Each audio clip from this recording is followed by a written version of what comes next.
यो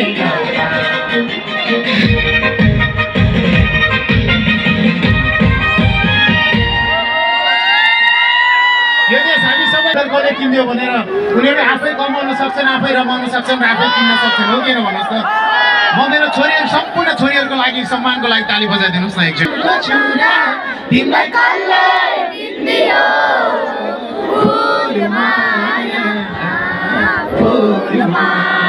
फेरि एकचोटि।